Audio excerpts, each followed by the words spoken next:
Pozdrav drugari! Tema današnjeg časa je kreiranje presjeka. Objasnit ću vam koji presjeci sve postoje i kako se kreira presjek kod složenih dijelova. Pa da krenemo sa definicijom presjeka. Pod presjekom se podrazumijeva zamišljeni izgled predmeta kada bi on bio presječen sa jednom ili više ravni.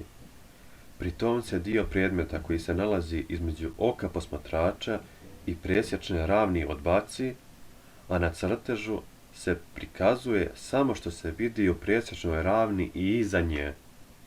Svi predmeti sa šupljinama, otvorima i rupama prikazuju se u presjeku u cilju dimenzionisanja i označavanja kvaliteta određenih površina, kao i uklanjanja nevidljivih ivica, čime tehnički crtež postaje mnogo jasniji.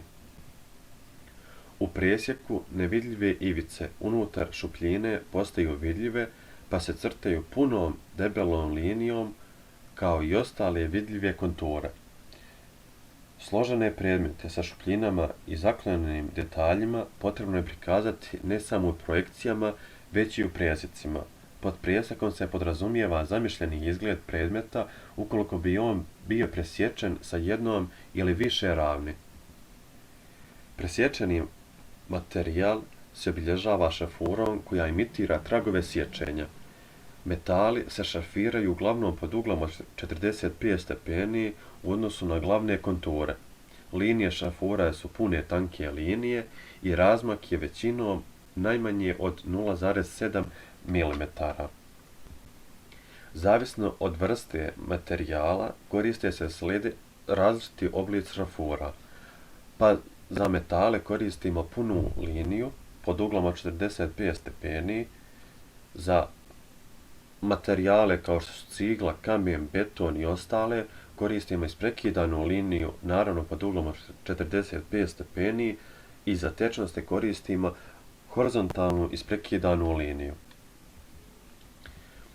Izgled presjeka, znači kod crtanja presjeka treba ocrtati i sve vidljive konture koje postoje u šupljini. Na slici su naznačene ivice presjeka, rotacionih površina koje bi se pri davanju presjeka mogle nepažnjom zaboraviti. Vrste presjeka imamo puni presjek, polupresjek, zaokrenuti, poprečni presjek, djelimični presjek i presjek sa više presječnih ravni. Sada ćemo reći po par rečenica o svakom.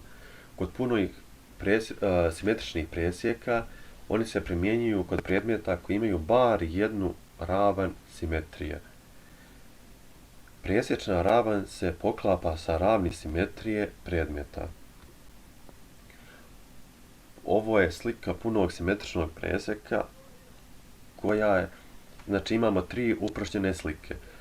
Iz ptičje perspektive, znači vidimo tri otvora i ovaj pravougaonik.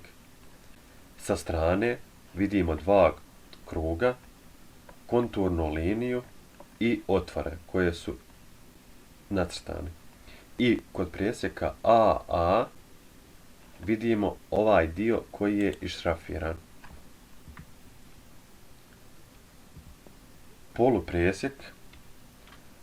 Kod simetričnih predmeta najpogodnije je davati predmet pola u izgledu, a pola u presjeku, pa tada primjenjujemo takozvani polupresjek. Polupresjek dobijamo tako što isječemo četvrtinu simetričnog predmeta. Na ovaj način se u istom izgledu ne gubi predstava u obliku komada koja bi punim presjekom bila umanjena.